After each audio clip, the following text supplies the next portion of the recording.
Well, thank you for being here today. It's great to see so many different representatives of the media here, because this is a situation where we really need to help get the word out so that folks who need assistance can find out about what is still available to them.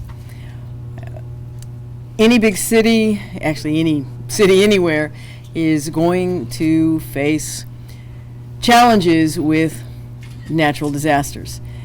In Houston, while we have largely avoided hurricanes over the last few years, for whatever reason we have chosen to build this great growing city on the coastal prairie, with the defining feature of our city being that we have a lot of little rivers that run through Houston, and we're barely above sea level. We have difficult clay soil that doesn't absorb water, and we have periodic torrential rains.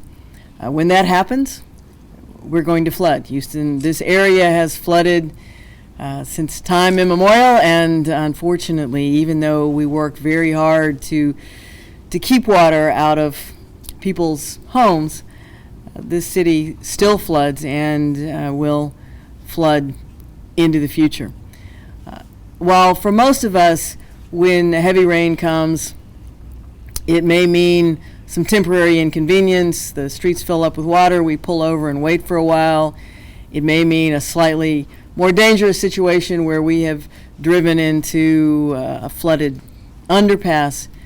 But for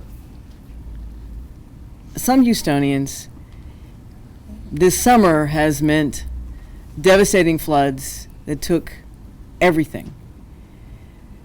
There are more than 12,000 homes and some millions, tens of millions of dollars in damage caused by the series of floods on Memorial Day and the week after, and then the recent Halloween storms, as we're calling them. The Greater Houston Storm Recovery Network was established after the Memorial Day floods by more than 30 different nonprofit agencies who are working together to meet the ongoing needs of disaster victims.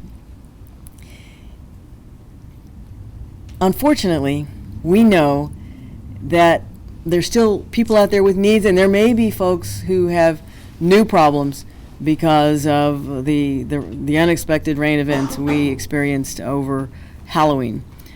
We're out here today to say that we're going to make another significant and singular initiative to find those folks across our community who have these unmet needs, and to try to connect them with the appropriate resources. FEMA is available to some people. Individual insurance is available to others. Some people weren't able to take advantage of either. And even if you have the best insurance and the appropriate documentation for FEMA damages, sometimes that's not enough either.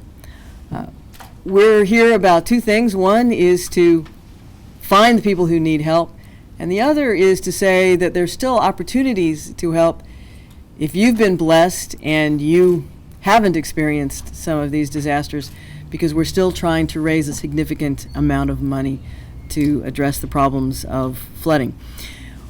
We're going to be doing a couple of things. One is proactively reaching out to folks in areas where we know there was significant flood damage, but we're also opening up a series of walk-in centers. The first set of centers open today. They'll be open this week through Saturday. Their locations are Southwest Multi-Service Center on High Star and the Hillendahl Library here on Gessner in Spring Branch. In addition, the following locations will be open next week, Monday through Thursday: the Acres Home Multi-Service Center on West Montgomery Road, and the Fort Bend Health and Human Service Center on Reading Road in Rosenberg. Each center will be open from 10 a.m. to 7 p.m. We are partnering in this initiative with an organization called World Renew, which is a national disaster ministry that has the experience and the desire to work with us to help conduct a region-wide needs assessment. We need your help, and the reason we're holding this press conference today, we need your help to reach the folks that still need our help, and we need your help to reach the folks who may have the financial resources to assist in this broader effort to continue to raise funds to meet the unmet needs in response to these natural disasters across the community.